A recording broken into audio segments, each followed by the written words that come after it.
According to the National Electrical Code, it is acceptable to start a circuit with a smaller gauge conductor than what is used for the majority of the run, provided certain conditions are met. Let's consider the specific scenario where a number 12 conductor, protected by a 20 amp circuit breaker, is used for a short distance before transitioning to a larger conductor, such as the number 6, for a longer run to a load like a water well pump. There are several factors to consider. Firstly, the ampacity of the smaller conductors must be sufficient for the load it will be carrying. In this case, a number 12 copper conductor, when used in accordance with NEC Table 310.1516, typically has an ampacity of 20 amps, assuming it's being used in a standard residential or commercial wiring situation with a temperature rating of 60 degrees Celsius or 75 degrees Celsius. Therefore, the load connected to the circuit should not exceed 20 amps. Secondly, the length of the smaller conductors must not exceed 50 feet as mentioned. While the NEC doesn't explicitly state a maximum length for this type of application, limiting the length is a good practice to minimize voltage drop and potential overheating of the smaller conductors. Keeping the length short helps ensure that the smaller conductors are not subjected to excessive current for an extended period. Thirdly, the smaller conductors must be protected by an appropriate overcurrent device, such as the circuit breaker or fuse. In this case, a 20 amp circuit breaker is specified, which is the correct size for protecting number 12 copper conductors. The overcurrent device is designed to trip and interrupt the circuit if the current exceeds 20 amps, preventing damage to the conductors and connected equipment.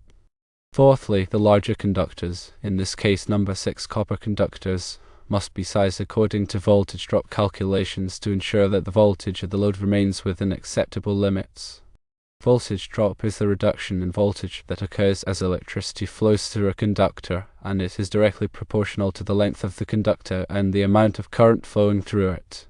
The NEC recommends limiting voltage drop to no more than 3% for branch circuits and 5% for feeders.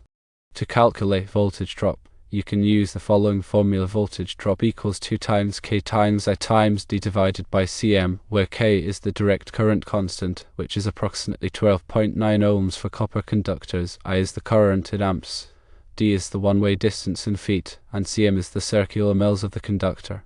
For number 6 copper conductors, the circular mils is approximately 26,240. By plugging in the appropriate values into this formula, you can determine the voltage drop for the entire length of the circuit, including both the number 12 and number 6 conductors. Finally, the splices between the smaller and larger conductors must be made in a junction box that is properly sized and rated for the application. The splices must be made using approved connectors or methods such as wire nuts or crimp connectors, and they must be properly tightened to ensure a secure and reliable connection. The junction box must be accessible and provide adequate space for making the splices. In addition to these requirements, it's also important to consider the overall design and installation of the electrical system. The conductors must be installed in accordance with all applicable codes and regulations, including those related to conduit fill, dirting factors, and grounding.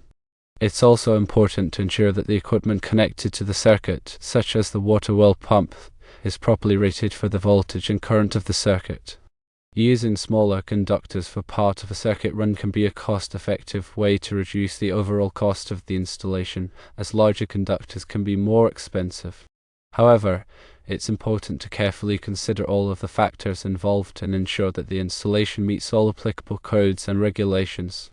It's always recommended to consult with a qualified electrician or electrical engineer to ensure that the electrical system is properly designed and installed. Additionally, it's crucial to perform voltage drop calculations for the entire circuit length, including both the smaller and larger conductor sections, to verify that the voltage at the load remains within acceptable limits. This is essential to ensure the proper operation and longevity of the connected equipment. The practice of using smaller conductors for a portion of a circuit run is not uncommon, especially in situations where long distances are involved and voltage drop is a concern. However, it's imperative to adhere to all NEC guidelines and local electrical codes to maintain safety and code compliance. Always consult the latest edition of the NEC and local electrical codes for the most up-to-date requirements. Ensure that all electrical work is performed by qualified and licensed professionals to guarantee safety and adherence to regulations. Remember that electrical work can be dangerous, and improper installation can lead to fire hazards, electrical shock, and equipment damage. Exercise caution and seek professional assistance when dealing with electrical systems. By following these guidelines and recommendations, you can ensure that the electrical system is safe, reliable, and code compliant. This approach is often employed when the initial portion of the circuit needs to fit within existing conduit or equipment terminations that cannot accommodate larger conductors. It's also used when upgrading existing circuits where the panel board or control equipment is not designed for larger wire sizes. However, it's crucial to verify that all connections are properly torqued and that the junction box is accessible for future maintenance and inspections. In addition, be aware of any specific requirements or restrictions imposed by local electrical codes or utility companies. Some jurisdictions may have stricter rules regarding the use of smaller conductors for part of a circuit run. Always check with the local authorities to ensure compliance with all applicable regulations. Furthermore, consider the environmental conditions in which the conductors will be installed. If the conductors are exposed to extreme temperatures, moisture, or corrosive substances, it may be necessary to use conductors with higher temperature ratings or special insulation. Also, be mindful of the dirtying factors that apply to conductors installed in conduit or cable assemblies. The NEC specifies dirtying factors for conductors that are bundled together or installed in close proximity to each other, as this can reduce their ampacity. Ensure that the conductors are properly dirted to account for these factors. Finally, always document the electrical system, including the wire sizes, circuit breaker sizes, and voltage drop calculations. This documentation will be helpful for future maintenance, troubleshooting, and upgrades.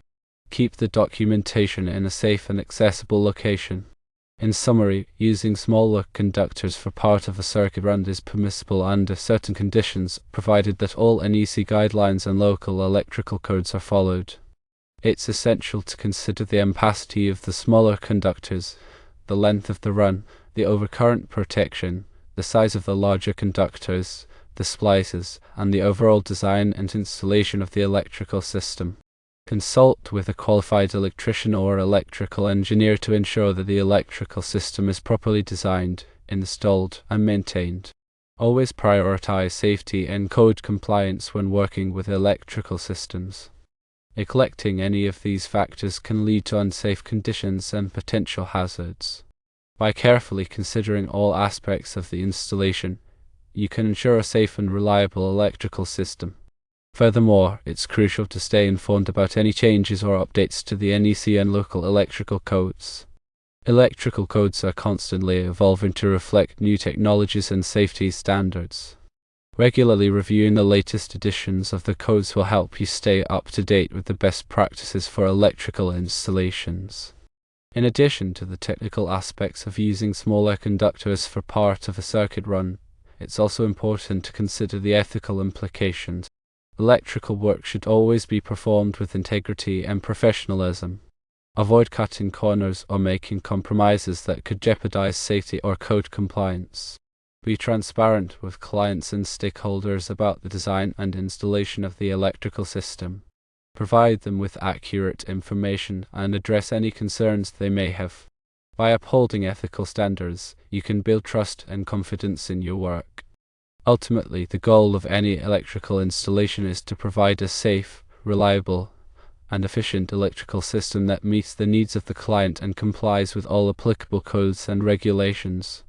By paying attention to detail, following best practices, and staying informed about the latest developments in the electrical industry, you can achieve this goal and contribute to the safety and well-being of the community.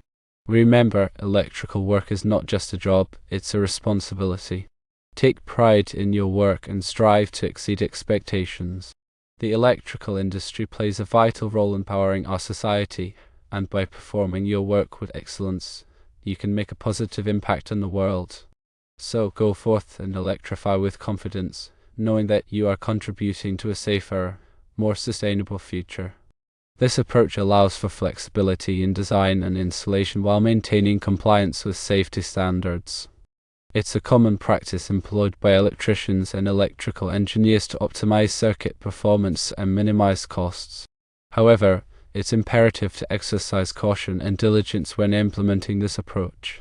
A thorough understanding of electrical principles, code requirements, and safety practices is essential. Always double-check your calculations and consult with experienced professionals when in doubt. Remember, the safety of people and property depends on the quality of your work. So take your responsibilities seriously and strive for excellence in every aspect of your electrical installations. By embracing a culture of safety, learning, and continuous improvement, you can elevate your skills and make a positive contribution to the electrical industry. Together, we can create a safer, more reliable, and sustainable electrical infrastructure for future generations.